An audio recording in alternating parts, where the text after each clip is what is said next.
ಸ್ವಾತಂತ್ರ್ಯ ನಂತರದ ಭಾರತದಲ್ಲಿ 50-60 ವರ್ಷ ಪ್ರಾರಂಭದಿಂದ ಆಡಳಿತ ಮಾಡಿರುವಂಥ ಕಾಂಗ್ರೆಸ್ ನಮಗೆಲ್ಲ ಗೊತ್ತೇ ಇದೆ. ದೇಶ ಮೊದಲು, ದೇಶಕ್ಕಾಗಿ ನಾವು ಅನ್ನುವಂತಹ ಈ ಒಂದು ಜಾಗೃತಿಯನ್ನು ನಮ್ಮಲ್ಲಿ ಮೂಡಿಸೋದಕ್ಕೆ ವಿಫಲರಾಗಿರೋದ್ರಿಂದಲೇ ಅಭಿವೃದ್ಧಿಗೆ ಮತ್ತು ಅನೇಕ ಸಂಗತಿಗಳಿಗೆ ಭಾರತದಲ್ಲಿ ಕೊರತೆಯನ್ನು ನಾವು ಕಾಣ್ತಾ ಇದ್ದೀವಿ, ಕಂಡಿದ್ದೀವಿ, ಅನುಭವಿಸಿದ್ದೀವಿ. ಈಗಲೂ ಅದರ ಪರಿಣಾಮ ಇದೆ. ಆದರೆ ಆ ಸಂಕುಚಿತ ಭಾವನೆಯಿಂದ ಹೊರಬಂದು ನಾವೆಲ್ಲರೂ ಈ ದೇಶದ ಜವಾಬ್ದಾರಿಯುತವಾದಂಥ ಪ್ರಜೆಗಳು, ನಾಗರಿಕರು ಅನ್ನುವಂತಹ ಈ ರಾಷ್ಟ್ರೀಯತೆಯ ಭಾವ ನಮ್ಮಲ್ಲಿ ಜಾಗೃತ ಆಗುವಂತಹ ಬಹಳ ದೊಡ್ಡ ಕೊಡುಗೆಯನ್ನು ನರೇಂದ್ರ ಮೋದಿಜಿಯವರ ನೇತೃತ್ವದಲ್ಲಿ ನಮಗೆ ಕೊಡೋದಕ್ಕೆ ಸಾಧ್ಯ ಆಗಿದೆ. ಹಾಗಾಗಿ ಇದು ಬಹಳ ದೊಡ್ಡ ಕೊಡುಗೆ ಅನ್ನೋದನ್ನು ನಾನು ನೆನಪಿಸ್ತೇನೆ.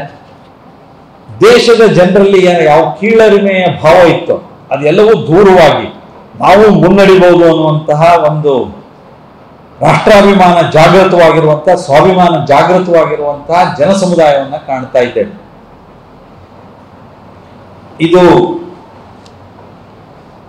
ನಮ್ಮ ಪ್ರಧಾನಮಂತ್ರಿ ಮೋದಿಜಿಯವರ ನೇತೃತ್ವದ ಸರ್ಕಾರದ ಬಹಳ ದೊಡ್ಡ ಉಪಲಬ್ಧಿ ಅಂತ ನಾನು ನಂಬಿದ್ದೇನೆ ಮತ್ತು ಅದನ್ನು ತಮ್ಮ ಎದುರುಗಡೆಗೆ ಉಲ್ಲೇಖಿಸ್ತಾ ಇದ್ದೇನೆ.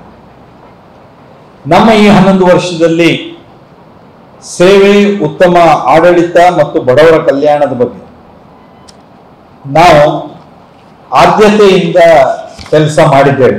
ಹಾಗಾಗಿ ಈ ವಿಕಸಿತ ಭಾರತದ ಅಮೃತ ಕಾಲದಲ್ಲಿ ಸೇವೆ, ಸುಶಾಸನ, ಬಡವರ ಕಲ್ಯಾಣ ಇದೇ ಘೋಷವಾಕ್ಯದೊಂದಿಗೆ ನಮ್ಮ ಕೆಲಸಗಳೆಲ್ಲ ನಡೀತಾ ಇದೆ. ಹಾಗೆಯೇ ಈ ದೇಶದ ರೈತರು, ಈ ದೇಶದ ಬಡವರು, ಈ ದೇಶದ ಯುವಕರು, ಈ ದೇಶದ ಮಹಿಳೆಯರು ನಾವು ಸದೃಢರಾದರೆ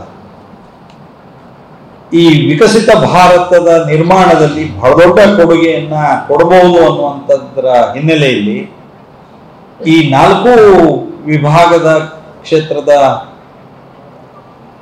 ಸಮುದಾಯದ ಒಳಿತಿಗಾಗಿ ನಾವು ಬಹಳ ದೊಡ್ಡ ಕೆಲಸಗಳು ನಮ್ಮ ಸರ್ಕಾರಗಳಿಂದ ಈ 11 ವರ್ಷದಲ್ಲಿ ನಡೆದಿದೆ.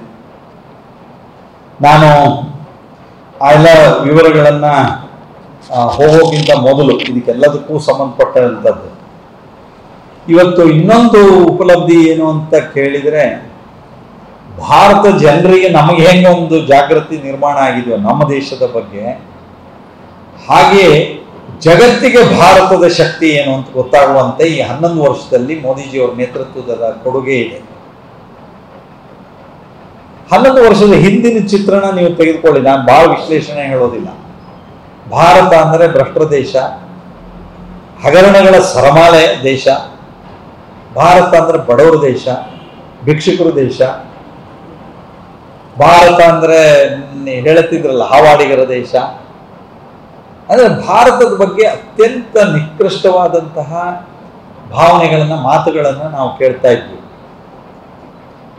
ಬಹಳ ಸ್ವಲ್ಪ ಇದರೊಳಗೆ ಹೇಳಬೇಕು ಅಂದರೆ, ಜಗತ್ತಿನಲ್ಲಿ ಭಾರತದ ಪಾಸ್ಪೋರ್ಟಿಗೆ ಏನೂ ಬೆಲೆ ಇರಲಿಲ್ಲ ಅಂತ ಆ ಸ್ಥಿತಿ ಇತ್ತು.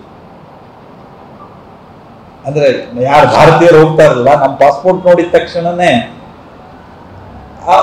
ಅದಕ್ಕೆ ಅಲ್ಲಿ ಏನು ಪ್ರತಿಕ್ರಿಯೆಗಳು ಇರ್ತಿದ್ವು ಅನ್ನೋದನ್ನ ಎಲ್ಲ ಹಂತದಲ್ಲಿಯೂ ನಾವು ನೋಡಿದ್ದೇವೆ.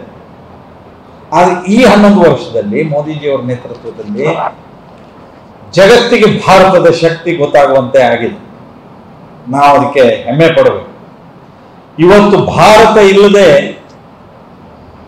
ಜಗತ್ತಿನ ಅಭಿವೃದ್ಧಿಯ ಹೊಂದಿದ ಅಥವಾ ಇನ್ನೆಲ್ಲ ಸ್ತರದ ದೇಶಗಳು ಸಹ ನಾವು ಇನ್ನೇನು ಮಾಡ್ಲಿಕ್ಕೆ ಆಗೋದಿಲ್ಲ ಅನ್ನುವಂಥ ಹಂತಕ್ಕೆ ಬಂದಿರೋದನ್ನು ನೋಡ್ತಾ ಇದ್ದೇವೆ. ಪ್ರತಿ ಕ್ಷಣಕ್ಕೆ ಭಾರತದ ಮೋದಿಜಿಯವರ ಸಲಹೆ ಸೂಚನೆ, ಅಭಿಪ್ರಾಯವನ್ನು ಕೇಳುವಂತಹ ಒಂದು ಸ್ಥಿತಿ ತಲುಪಿರೋದನ್ನ ನೋಡ್ತಾ ಇದ್ದೇವೆ.